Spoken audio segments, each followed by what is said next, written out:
జనరల్గా మనుషులకు ఉండే ఒక చిన్న అలవాటు ఏం చెప్పనా, will make others the villain of our story. ఏదైనా ఇష్యూ జరిగిందనుకోండి, ఏదైనా చిన్న కంప్లైంట్ వచ్చిందనుకోండి, లేదా సహవాసంలో ఏదైనా డిస్టర్బెన్సే వచ్చిందనుకోండి, లేదా ఎవరైనా వచ్చారా మీరు ఇద్దరు కలిసి ఉండేవారు ఇంతకుముందు, ఇప్పుడేంటి విడిపోయారంటే వాడు అలా చేస్తాడన్న, వీడు ఇలా చేస్తాడన్న, ఈ అమ్మాయి అలా చేసిందన్న, ఈ అబ్బాయి అలా చేస్తాడన్న, ఎప్పుడు వాళ్ళని విలన్గా చూపించడం కాదు.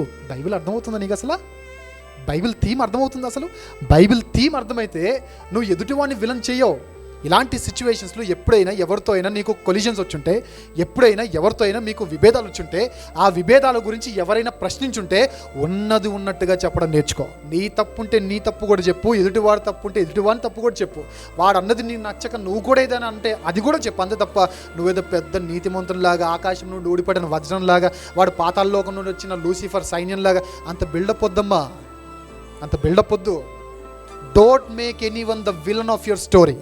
ఉన్నది ఉన్నట్టుగా చెప్పు. బైబిల్ చదవడం నీకు అర్థమైతే ఇది నీకు ఖచ్చితంగా అర్థమవుతుంది. ఎందుకంటే దేవుడు దావీదు గురించి ప్లస్లన్నీ చెప్పాడో, మైనస్ ఉన్నప్పుడు మైనస్ను కూడా దాచిపెట్టలేదు దేవుడు. నా ఇష్టానుసారుడు దావీదు అని చెప్పిన దేవుడే తప్పు చేసినప్పుడు ఎత్తి చూపించాడు. అన్యాయంగా మాట్లాడొద్దు, అన్యాయం చేయొద్దు. ఏదైనా జరిగినప్పుడు చెప్పండి, don't make any one the villain of your story. ఉన్నది ఉన్నట్టుగా చెప్పండి. తప్పు మీలో ఉంటే మీరు కూడా చెప్పండి, ఒప్పుకోండి.